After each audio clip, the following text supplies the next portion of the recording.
Horror story part 1।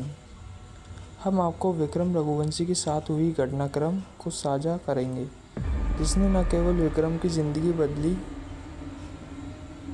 बल्कि उसे पागल कर दिया। जानते हैं उसके प्रति घटित हुई घटना के बारे में लिखित ब्यौरा।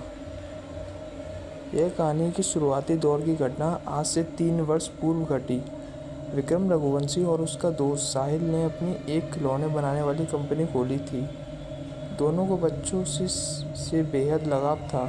यह दोनों मार्केट में हमेशा से नए आधुनिक तकनीक के खिलौने बनाने के लिए जाने जाते थे।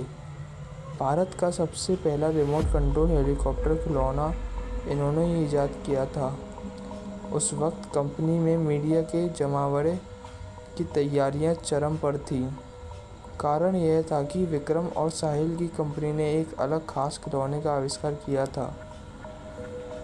इस खिलौने की खासियत यह थी कि यह खिलौना मात्र एक मामूली खिलौना नहीं बल्कि बच्चों को लुभाने का जरिया था। यह खिलौना बच्चों से बात कर सकता था। उसके सभी जवाब उस खिलौने के डेटाबेस में मौजूद रहते।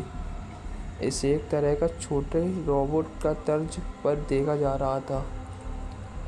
यह खिलौना बच्चों से बात कर सकती थी, उनके साथ खेल सकती थी। यह खिलौना वह सब काम कर सकती थी जो बच्चों अपने दोस्तों के साथ करना पसंद करते हैं, अर्थात खेलना, कूदना, उनके बातें करना।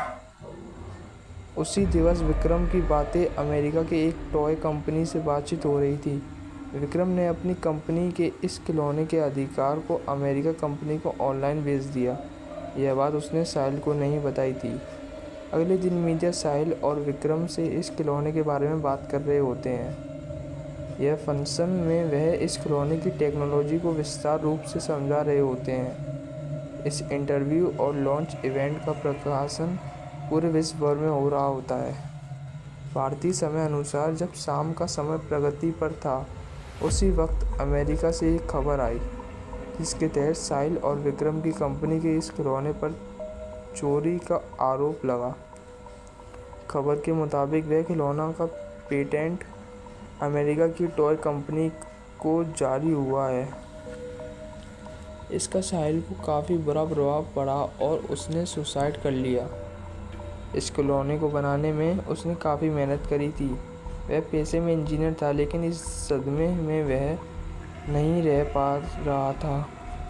अब वह खिलौने की कंपनी की पूरी संपत्ति अकेले विक्रम की हो गई थी। साहिल को मरे हुए अब 3 साल हो चुके थे। विक्रम आर्थिक रूप से काफ़ी मजबूत हो चुका था। उसकी शादी भी हो चुकी थी। साहिल के हिस्से का भी उसने भुगतान करने को मना कर दिया था। एक दिन जब वह रात के 9 बजे अपने ऑफिस से घर की ओर निकल रहा था, तो उसे अपनी रॉयल्टी के कागज़ ढूंढने थे, ताकि वह उन कागजात को अपने पास संभाल सके। इसी कागज़ को दिखा के ही उसे अमेरिका की कंपनी ने रॉयल्टी देने का वादा किया था। वह कागजात ढूंढने लगा। ऑफिस से सभी कर्मचारी चले गए थे। वह कागजात ढूंढने में काफ़ी समय लग रहा था। वह कभी कंप्यूटर के टेबल पर ढूंढता तो कभी कागजात सभी तहखाने में ढूंढता, लेकिन उसे हर बार निराशा मिली। उसने कागजात को ढूंढने के लिए हर दिन अपने ऑफिस के कार्य के बाद प्रयत्न किया, परंतु हर बार की तरह उसे इस बार भी मायूसी ही का सामना करना पड़ा। वह इसके बाद लगातार डिप्रेशन की स्थिति में ग्रस्त हो रहा था। अमेरिकन कंपनी अब उसके रॉयल्टी पर भी ब्रेक लगाने में सक्षम थी। यह उस कंपनी का नियम था कि जिसे भी वह रॉयल्टी देगी, उसे हर 3 साल बाद रिन्यू करवाना होगा, जिसके लिए उसे एग्रीमेंट का कागजात दिखाने होंगे। वह कागजात ढूंढने हुए हार जाता है। उसे इस बात का डर रहता है अब उसे रॉयल्टी नहीं मिलेगी। उसकी कंपनी में बनने वाले खिलौने भी इतने नहीं बिक पाते थे कि अपने घर खर्च को संभाल सके।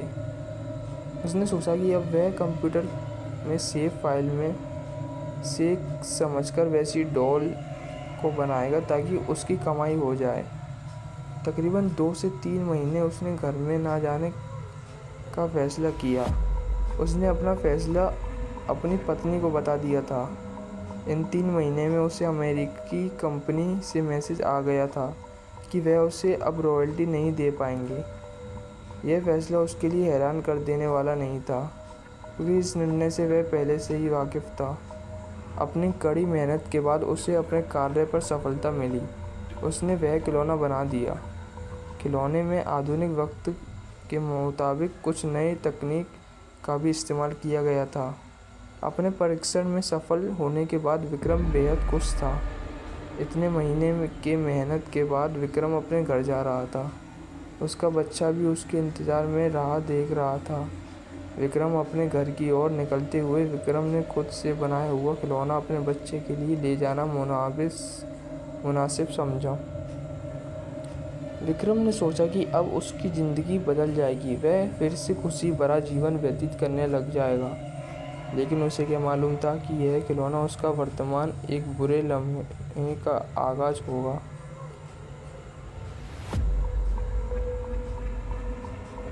जैसे ही वह गाड़ी में उस खिलौने को लेकर बैठा, उसके साथ अजीब घटना घटित होने लगी।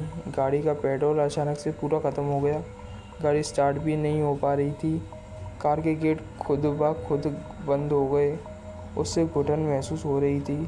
खिलौने में से अजीब सी हंसने की ध्वनि आ रही थी।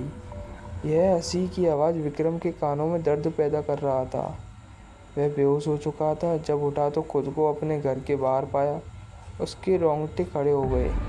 वह घबराया हुआ था। वह डॉल लेकर जल्दी से अपने कमरे की ओर भागा।